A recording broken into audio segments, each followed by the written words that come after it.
मेरे प्यारे भाई और बहनों, आप सबको मेरा हार्दिक प्रणाम। जैसा कि कल मैंने आपसे कहा कि यदि आप इसी जन्म में प्रभु को पाना चाहते हैं तो उसके लिए सबसे शॉर्टकट रास्ता है प्यार का रास्ता, प्रेम का रास्ता, इश्क का रास्ता। शम्स तबरीज एक बड़े सूफी संत हो गए हैं। वे भी यही शिक्षा देते थे। एक बार उन्हें किसी ने मौलाना रूमी के बारे में बताया, जिसके पास कई लोग उपदेश सुनने जाते थे। मौलाना रूमी के पास कुरान शरीफ था, जो सुनहरी मसी इंक में लिखा था। रूमी उसमें से आयतें पढ़कर लोगों को उपदेश देते थे। एक दिन रूमी उपदेश कर रहे थे, तभी शम्स तबरीज वहां पहुंचे।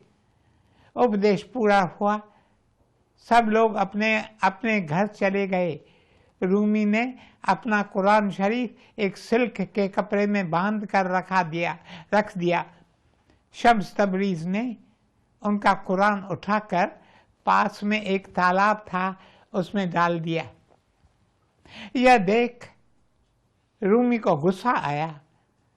उसने शम्स तबरीज को खरी खोटी सुनाई।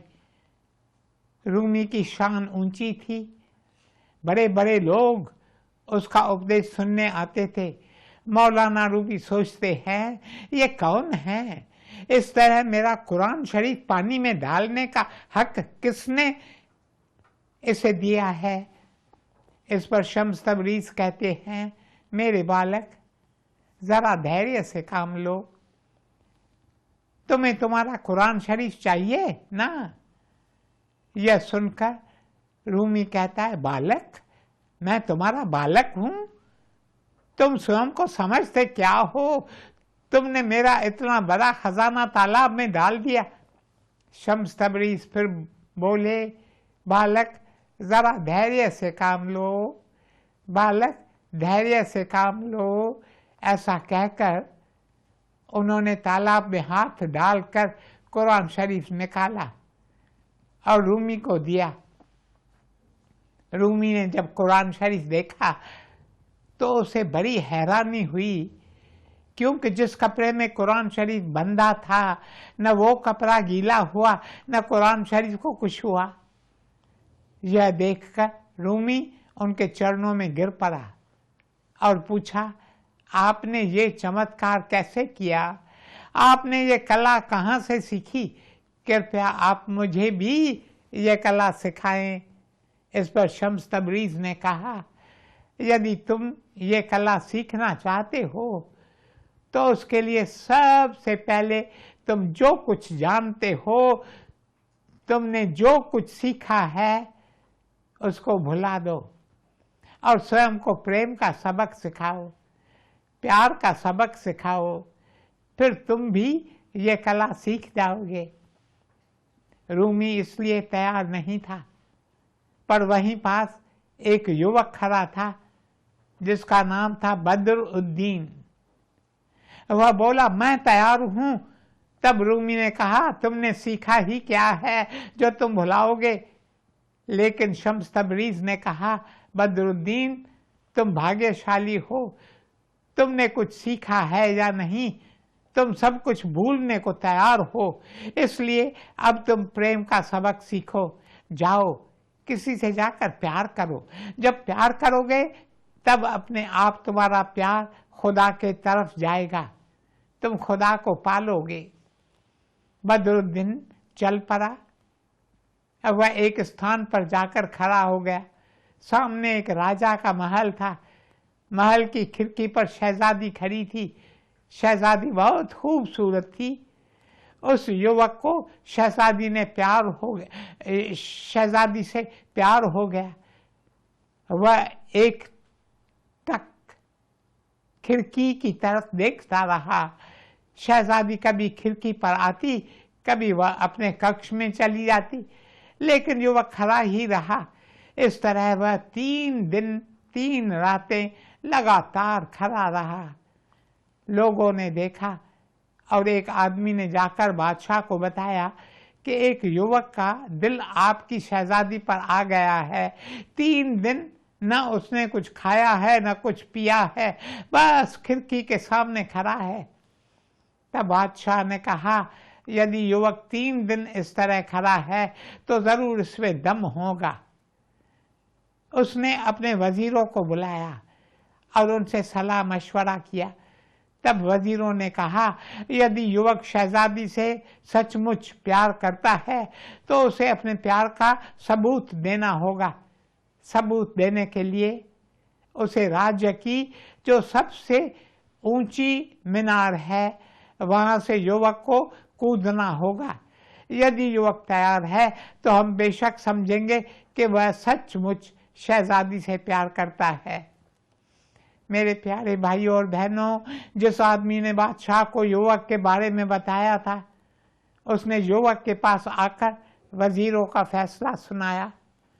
तब युवक बोला, मैं कुछ भी करने को तैयार हूं। आगे वह बोला, प्यार में कोई तैयार होता है क्या? प्यार का मतलब ही है फिदा होना, प्यार का मतलब है फना होना। ये ऊंची मीनार से कूदना क्या है? आप कहें तो मैं आग पर चलकर दिखा दूं। फनाई की है ये राह, खुद ही मिटाओ, खुदा को पाओ। मेरे प्यारे भाइयों और बहनों, बस तैयारियां शुरू हो गई। सारे नगर के लोग वहां इकट्ठे हो गए। जिस आदमी ने ये सारा प्रबंध किया, उसने मीनार के नीचे युवक को बिना बताए गदे बिछा दिए, ताकि युवक अगर मीनार से छलांग लगाए तो उसे कोई चोट न लगे। लेकिन ऊपर से उसने गदों को अच्छी तरह ढक लिया। वैसे लोगों ने सोचा कि युवक जब मीनार की चोटी पर पहुंचेगा तो घबरा कर नीचे आ जाएगा, वह कूदेगा नहीं। मेरे प्यारे भाइयों और बहनों, युवक तो तुरंत मीनार पर चढ़ गया और जोर से अल्लाह हो अकबर कहकर छलांग लगा दी। यह देखकर लोग हैरान हो गए। युवक गद्दों पर आ गिरा, उसे कोई चोट नहीं लगी। बादशाह स्वयं अपने शहजादी को लेकर आया और युवक से कहा, मेरी शहजादी को स्वीकार करो। इस पर युवक ने कहा, मुझे शहजादी थोड़ी चाहिए। मेरे मुर्शिद ने कहा, तुम जाकर प्यार करना सीखो। मैं वही सीखने आया था। मैं आपका आभारी हूँ, आपकी शहजादी का आभारी हूँ, क्योंकि उसने ही मुझे प्यार करना सिखाया। इससे ज़्यादा मुझे और कुछ नहीं चाहिए। न मुझे आपका खजाना चाहिए, न आपकी शहजादी चाहिए। मैं अपने मुर्शिद के पास लौट जाना चाहता हूँ। वह शम्स तबरीज के पास आया और सारी बात बताई। शम्स तबरीज ने उसे बताया कि वह किस तरह प्यार की राह पर चलकर खुदा को पा सकता है। मेरे प्यारे भाइयों और बहनों, अपने दिल में प्यार जगाओ। प्रभु को पाने का रास्ता है प्यार का रास्ता, प्यास का रास्ता। इसलिए प्यास जगाओ, प्यास जगाओ, प्यास जगाओ। संत रामकृष्ण परमहंस जी कहते थे, युवक युवतियों के लिए आंसू बहाते हैं, युवतियां युवकों के लिए आंसू बहाते हैं, पर कहाँ हैं वे लोग जो प्रभु के प्रेम में आंसू बहाएं।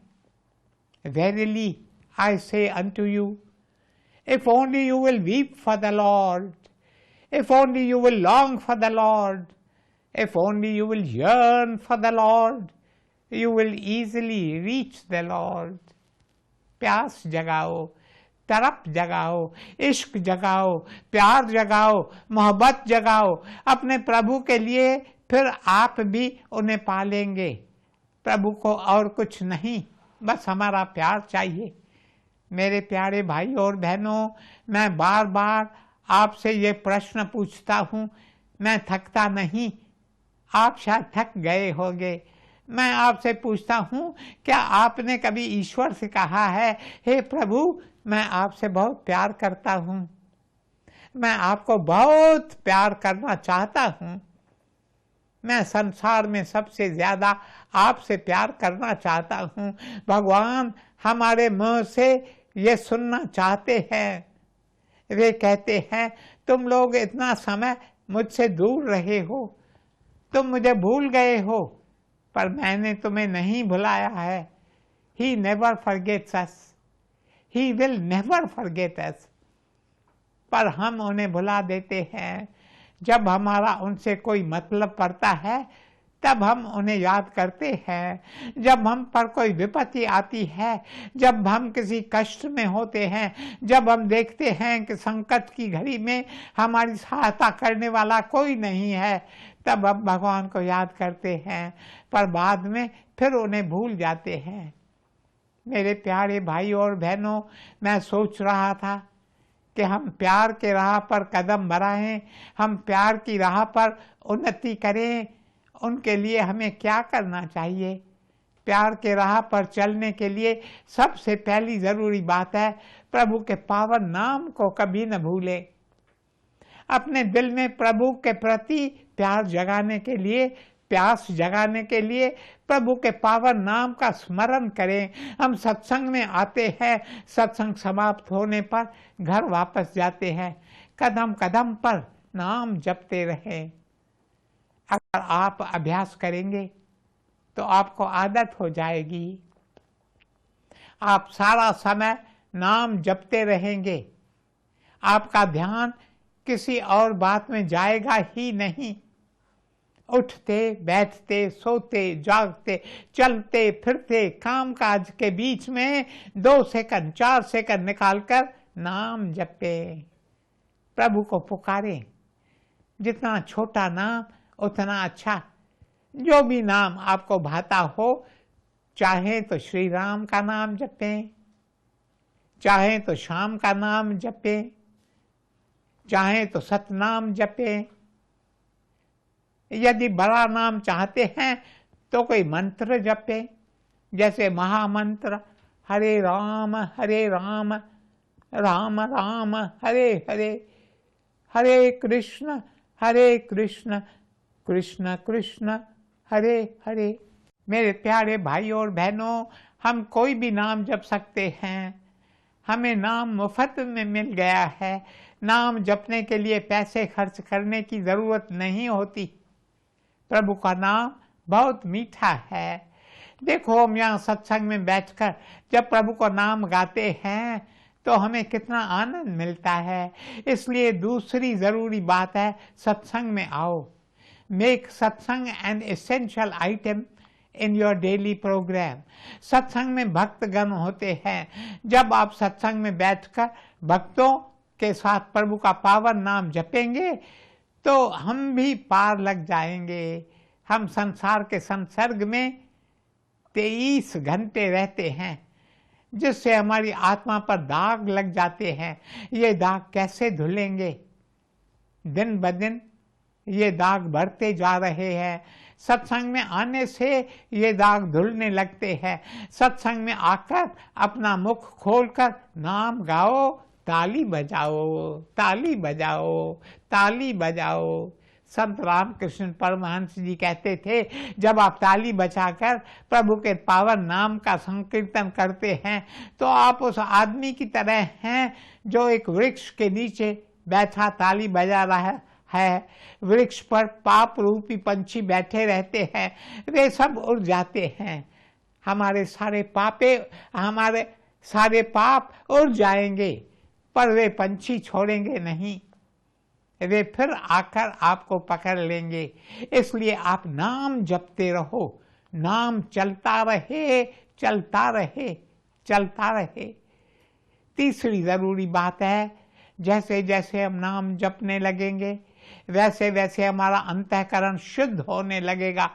जब अंतःकरण शुद्ध होने लगता है तब हमें भान होता है, we realise, we actually see कि संसार में जो कुछ हो रहा है वो प्रभु की इच्छा से हो रहा है, उनकी आज्ञा से हो रहा है, और ईश्वर हमसे बहुत प्यार करते हैं। We are his children, he is our father, he is our mother, he is our everything, he is our beloved. कौन अपने प्रियजनों को कष्ट देगा? इसलिए जो कुछ होता है उसमें प्रभु का कोई राज छिपा है, हमें कुछ पता नहीं है। We are unaware of our past, we cannot glimpse into the future. लेकिन भगवान हमारा अतीत जानते हैं, वे हमारा भविष्य भी जानते हैं, वे सर्वज्ञ है। उसके बावजूद जो हुआ है उसे उन्होंने होने दिया है, इसमें उनका कोई राज है। फिर तो दिल से बस यही एक पुकार निकलती है, तुम ही सब कुछ जानत प्रियतम, तेरी इच्छा पूर्ण हो। दुख में सुख में मेरे प्रियतम, तेरी इच्छा पूर्ण हो। मेरे प्यारे भाइयों और बहनों, जो प्रभु की इच्छा को स्वीकार करता है वह एक एक में प्रभु की मूर्त देखकर उसकी सेवा करता है, एक एक में प्रभु का वास है। इसलिए आप उस प्रभु को देखकर एक एक की सेवा करते रहो। जब आप निष्काम भाव से सेवा करेंगे तो आपका अंतस निर्मल और पवित्र होगा। फिर आपके भीतर भी प्यास जागेगी, प्रभु मिलन की प्यास। फिर आपके दिल में भी प्रभु के प्रति प्यार जागेगा। बस फिर इस प्यार की राह पर, इस सेवा की राह पर चलकर एक दिन आप भी अपने प्रभु को पा लेंगे। प्यार ही श्यामा कृष्ण मुरारी, प्यार ही ज्योत धाम अवतारी, प्यार ही परमेश्वर की भक्ति, प्यार ही जीवन निर्मल शक्ति। ओम शांति शांति शांति।